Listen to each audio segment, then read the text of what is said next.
Merba, la Università ta Malta. Welcome to the University of Malta. This is University of Malta.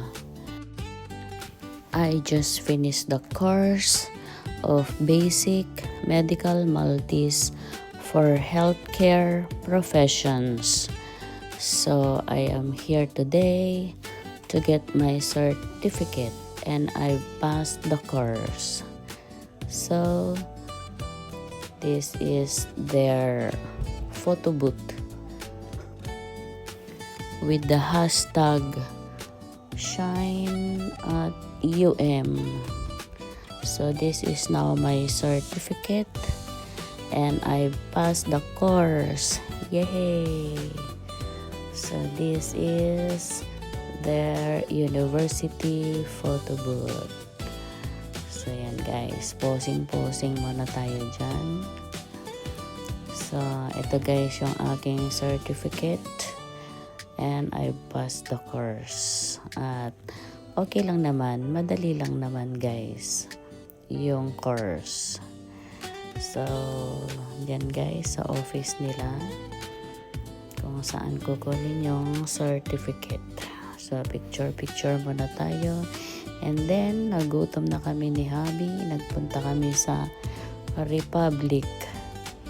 So nag-order siya ng shawarma at ako naman ay ang Korean bibimbap. I miss the Korean bibimbap. Mas masarap dito guys yung kanilang Korean bibimbap kaysa dun sa Minatomi sa Israel. At na-miss din ni Habi ang shawarma ng Israel. At mas masarap pa rin ang shawarma ng Israel. So ito guys yung bibimbap. As in talaga sulit na sulit. Yung lasa niya pasok sa aking panlasa. So mas masarap ito guys yung bibimbap nila dito kaysa sa Minatomi dyan sa Israel. At ito guys, ini-enjoy namin ni Habi ang aming pagkain. Kitang-kita naman dyan na ako'y gutom na. Pareho kami ni Habi na gutom na dahil umalis kami ng bahay. Hindi pa kami nag-breakfast niyan, kaya brunch na yan.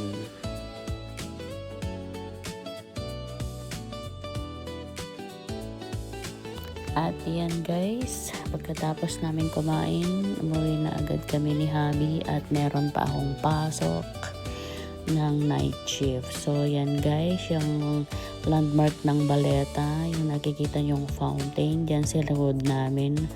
Ang tawag naming mga Pilipino dun sa sculpture na nandun is 3 shokoy. May 3 shokoy dun guys na nakahubad sa may fountain. So, ayan guys, ang landmark ng Valletta. Yung shokoy na yan sa likod namin, sa may fountain. At yan, mga nakahubad na shokoy.